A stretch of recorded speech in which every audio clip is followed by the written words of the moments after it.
Il parcheggio scambiatore di Via dei Colli sta di fronte al SERD, servizio dipendenze della ULSS, e viene usato come luogo appartato per iniettarsi il metadone.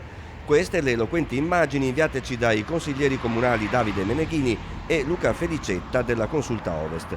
I resti del consumo rimangono a terra tra le aiuole e le piazzole di sosta a pagamento. Non bastava la poca cura nella pulizia dell'area, dicono. Sono cose molto pericolose, come potete vedere sono aghi scoperti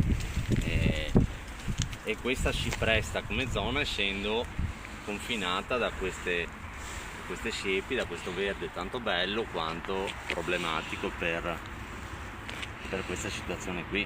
Un degrado e una carenza di igiene pubblica in un parcheggio gestito dalla stessa azienda comunale che si occupa della nettezza urbana cittadina.